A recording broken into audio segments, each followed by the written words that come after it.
ब्रेकनंतर आपलं स्वागत आहे। आपण पाहतोय कोरोना काळातही पर्यटक मोठ्या प्रमाणावर गर्दी करताना पाहायला मिळत आहेत, तर वीकेंडला अनेक ठिकाणी पर्यटकांनी गर्दी केल्याचं पाहायला मिळत आहे। कोल्हापूर आणि सिंधुदुर्ग जिल्ह्यातली अनेक पर्यटन स्थळं बंद असतानाही गर्दी झाल्याचं पाहायला मिळालंय। आपण या दृश्यांच्या माध्यमातून देखील पाहू शकतो। आंबोलीमध्ये तर धबधब्यावर पर्यटकांनी जाण्याचा प्रयत्न केला होता, मात्र पोलिसांनी त्यांना परत पाठवल्याचं पाहायला मिळालंय। कोल्हापूर सिंधुदुर्ग या दोन्ही जिल्ह्यात प्रशासनाने पर्यटन स्थळावर बंदी घातल्याचं आपण पाहतोय, मात्र तरी देखील गर्दी होते, नागरिक ऐकायला तयार नाहीयेत, त्यामुळे कोरोनाचा धोका वाढण्याची शक्यता देखील वर्तवली जाते। तर आपण या दृश्यांच्या माध्यमातून पाहू शकतो की सर्व पर्यटन स्थळं बंद आहेत। प्रशासनाने उपाययोजना केलेल्या आहेत। पर्यटन स्थळांवरती गर्दी होते म्हणून ती स्थळं बंद करण्यात आलेली आहेत, मात्र तरी देखील नागरिक काही ऐकायला तयार नाही आहेत। नागरिकांची गर्दी या ठिकाणी मोठ्या प्रमाणात पाहायला मिळते। कोरोना काळातही पर्यटक मोठ्या प्रमाणावर गर्दी करतायत। वीकेंडला अनेक ठिकाणी पर्यटकांनी गर्दी केल्याचं या दृश्यांच्या माध्यमातून पाहायला मिळत आहे। त्यातल्या त्यात कोल्हापूर आणि सिंधुदुर्ग जिल्ह्यातली जी अनेक पर्यटन स्थळं आहेत ती देखील बंद करण्यात आली आहेत, तरी नागरिक ऐकायला तयार नाही आहेत। आंबोलीमध्ये धबधब्यावर पर्यटकांनी जाण्याचा प्रयत्न केला होता, मात्र पोलिसांनी त्यांना परत पाठवलंय। तर कोल्हापूर सिंधुदुर्ग या दोन्ही जिल्ह्यात प्रशासनाने पर्यटन स्थळावर बंदी घातल्याचं आपण पाहिलंय, मात्र तरी देखील गर्दी होतेच आहे, नागरिक ऐकायला तयार नाही आहेत। तर प्रशासनाच्या उपाययोजना कुठेतरी कमी पडतायत का असा देखील प्रश्न या ठिकाणी उपस्थित होतोय। एकीकडे कोरोनाचा कहर वाढत चाललाय, मात्र नागरिक ऐकत नाहीयेत।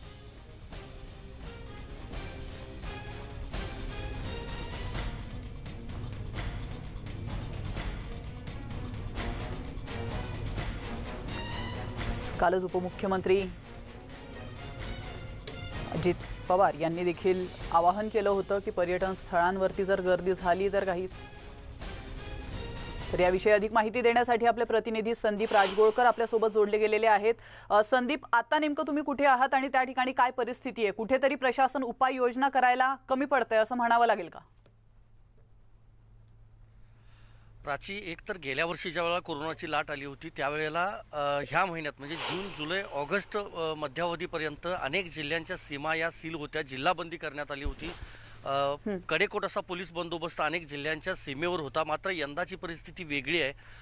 जुलै महिना सुरू झालेला आहे, पावसाळ्याचे दिवस आहेत, पाऊस लांबला होता, पण 2-3 दिवसांपासून पुन्हा एकदा पावसानं जोर धरलेला आहे आणि वर्षा पर्यटन हा अनेकांचा जिव्हाळ्याचा विषय असतो आणि म्हणूनच विकेंडचं कारण सांगून शनिवार रविवारी पर्यटक मोठ्या संख्येनं बाहेर पडत असतात। कोल्हापूर आणि सिंधुदुर्ग या दोन्ही जिल्ह्यांमध्ये अनेक पर्यटन स्थळं आहेत जी वर्षा पर्यटन स्थळं म्हणून ओळखली जातात।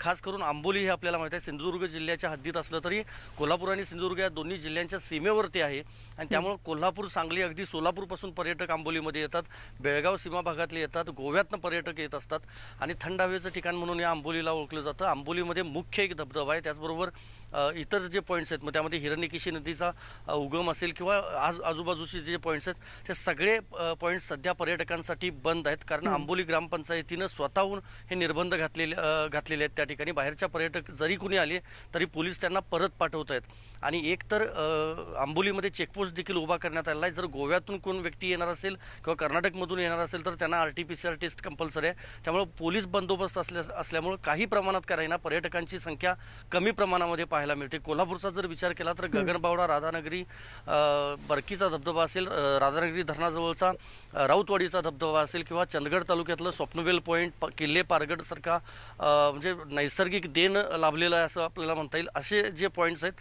त्या पर्यटन स्थळी मोठी गर्दी होत असते। जुलै ऑगस्टच्या दरम्यान तरुणांची मोठी खास करून गर्दी असते, पण यावेळची परिस्थिती जर पाहिली तर पोलिसांना चुकवून काही जण म्हणजे जे अतिशहाणे आहेत किंवा अतिउत्साही पर्यटक आपण त्यांना म्हणू शकतो ते नजर चुकवून, चेकपोस्ट चुकवून त्या ठिकाणी जात आहेत, मात्र तरी देखील पोलीस त्यांना परत पाठवत आहेत।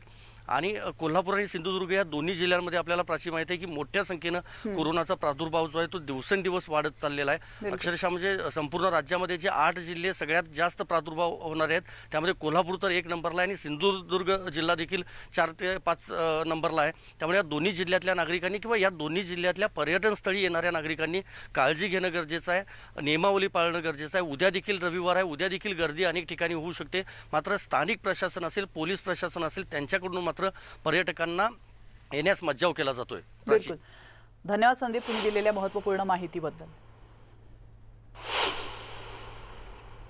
तर ताडोबा अंधारी व्याघ्र प्रकल्पाला पर्यटकांची पहिली पसंती असते। हा प्रकल्प कोरोनाचा प्रादुर्भावामुळे मुख्य हंगाम काळात बंद होता आणि त्यामुळे व्याघ्र प्रकल्प आणि त्यावर आधारित रोजगार हा आर्थिक अडचणीत होता। तर कोरोनाचा प्रादुर्भाव कमी झाल्यामुळे नियम काही प्रमाणात शिथिल या ठिकाणी करण्यात आलेत। त्यामुळे पर्यटन स्थळे सुरू ठेवण्याची परवानगी मिळाली असली तरी कोरोना संदर्भातले नियम पाळणं अत्यंत गरजेचं आहे।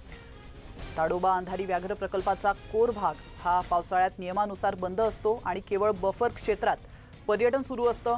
सध्या एकूण 13 गेटमधून पर्यटन सुरू असून व्याघ्र प्रकल्प व्यवस्थापन कोरोना संदर्भातली सर्व काळजी घेत आहे। तर जिप्सी सॅनिटाईज करणं, त्याचप्रमाणे मास्क बंधनकारक करणं अशा सूचना देखील केल्या जात आहेत। कोरोनाचे नियम पालन करून या ठिकाणी पर्यटन सुरू आहे।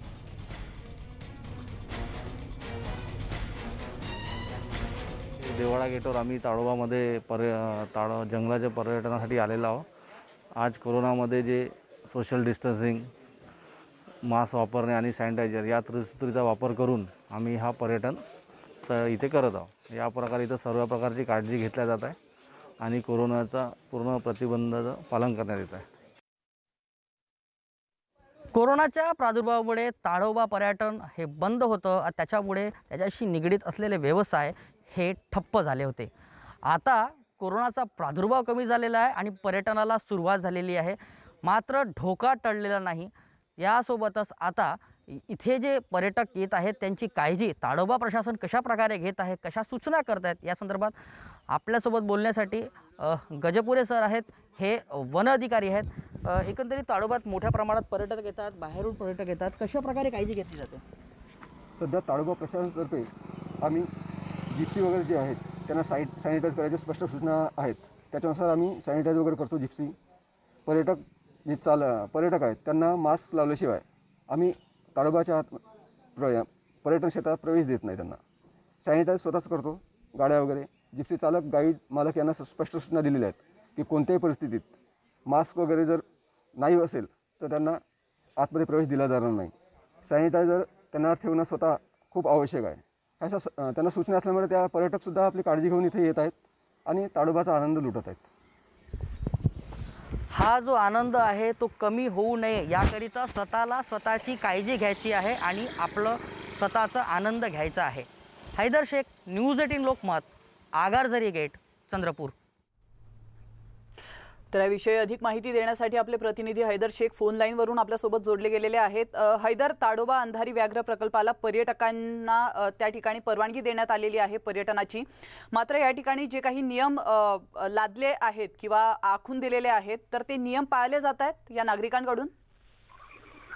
नक्की चंद्रपूर जिल्ह्यात कोरोनाचा प्रादुर्भाव कमी आहे आणि त्यामुळे आता या पर्यटन स्थळावर सध्या नियम शिथिल करण्यात आलेले आहे। आता जे घरी असलेले जे लोक आहेत 2-3 महिन्यापासून जे घरी होते ते बाहेर पडायला लागलेले आहे, पण या पर्यटन स्थळी आल्यावर जी ते स्वतःची काळजी घेत आहे। यासोबतच ताडोबा प्रशासनाचे जे अधिकारी आहे, कर्मचारी आहे, ते पर्यटकांना सांगत आहे की मास्क आणि सॅनिटायझर तुम्ही स्वतःकडे ठेवा, अन्यथा तुम्हाला इथून पुढे जायची परवानगी देण्यात येणार नाही। त्याच्यामुळे तिथले जे नियम आहेत ते कठोर करण्यात आलेले आहे कोरोना संदर्भातले, आणि या सगळ्या ज्या गोष्टी आहेत त्या बघून हा पर्यटन सध्या सुरू आहे। बिलकुल, नक्कीच। धन्यवाद हैदर, तुम्ही दिलेल्या महत्त्वपूर्ण माहितीबद्दल।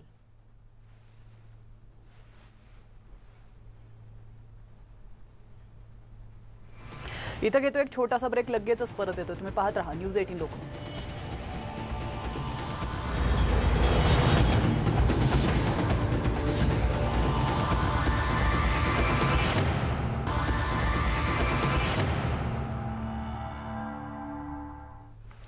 ब्रेकनंतर पुन्हा एकदा आपलं स्वागत आहे। आता उत्तराखंड येथील हरिद्वारमध्ये नेमकी काय स्थिती आपण पाहणार आहोत। उत्तराखंड येथील हरिद्वारमध्ये देखील सोशल डिस्टन्सिंगचा फज्जा उडाल्याचं पाहायला मिळालंय। या ठिकाणी नागरिकांची मोठी गर्दी पाहायला मिळते। नागरिकांकडून कोरोना नियमांचं उल्लंघन केलं जात आहे। या गर्दीमुळे कोरोना वाढण्याची शक्यता वर्तवली जाते, त्यामुळे प्रशासनानं याची खबरदारी घेणं अतिशय गरजेचं आहे। आपण पाहतोय उत्तराखंड येथील हरिद्वारमधली ही दृश्य आहेत। लोकांनी कोरोना नियमांचं पालन केलेलं नाहीये। अतिशय बिनधास्त पद्धतीने लोक या ठिकाणी फिरतात। नागरिकांची मोठी गर्दी पाहायला मिळते। नागरिकांकडून कोरोना नियमांचं सर्रास उल्लंघन केलं जात आहे। यापैकी बऱ्याच जणांनी मास्क देखील घातलेला नाहीये। या गर्दीमुळे आता कोरोना वाढण्याची शक्यता देखील वर्तवली जाते। नेमकं प्रशासन या ठिकाणचं काय करतंय हा महत्त्वाचा मुद्दा आहे।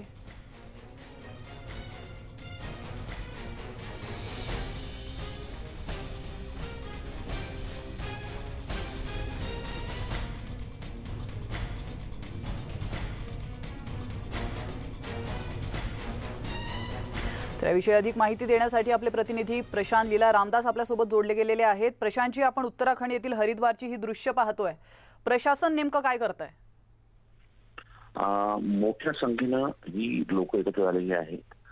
कावड यात्रा सुरू होणार आहे काही दिवसामध्ये आणि त्याच्यापूर्वी ते सर्व जे कावडी आहेत हे पोहोचलेले आहेत आणि त्या पद्धतीने उत्तर प्रदेश सरकारने स्पष्ट केलं आहे, उत्तराखंड सरकारनेही स्पष्ट केलेलं आहे की कावडींच्या सुरक्षिततेचे आणि या सगळ्यांचे नियम पाळूनच ही यात्रा करावी। यासाठी मोठ्या संख्येनं हरिद्वारला ही कावड्याच्या जमिनी साठी लोक एकत्र आली आहेत। हे सगळे कावडी आहेत, त्यांना कावडी समजलं जातं। आपल्याला माहित असेल की उत्तर भारतामध्ये कावड यात्रा ही एक पारंपरिक सण म्हणून साजरा केला जातो, ज्या म्हणजे गंगा नदीतून पाणी आणायचं आणि महादेवाच्या पिंडीवरती ते श्रावण सोमवाराच्या निमित्ताने पाणी टाकायचं। साधारणतः तो हा एक पारंपरिक सण आहे संपूर्ण उत्तर भारतामध्ये। तर त्या निमित्ताने हे सगळे लोक एकत्र आलेले आहेत आणि या संदर्भात आता राज्य सरकारने स्पष्ट केलं होतं की सर्व नियमांचे पालन करू, पण ज्या पद्धतीनं हा आपण आता समोर व्हिडिओ दाखवतोय, संपूर्ण नियमांचे 12 वाजलेले असताना याच प्रकारची चित्र आपल्याला पाहायला मिळतं। याच प्रकारचं चित्र ज्यावेळेस कुंभमेळ्याच्या संदर्भात स्नान होतं। प्रशांतजी, आपण पाहतो एकीकडे कोरोनाचा कहर वाढत चाललाय, दुसरी लाट अजून ओसरलेली नाहीये, तरी देखील या यात्रेला परवानगी का आणि कोणी दिली हा महत्त्वाचा प्रश्न आहे। धन्यवाद तुम्ही दिलेल्या महत्त्वपूर्ण माहितीबद्दल। आणि यासोबतच बुलेटिनमध्ये वेळ झाली, इथंच थांबण्याची, मात्र तुम्ही कुठेच जाऊ नका, पाहत रहा न्यूज 18 लोकमत।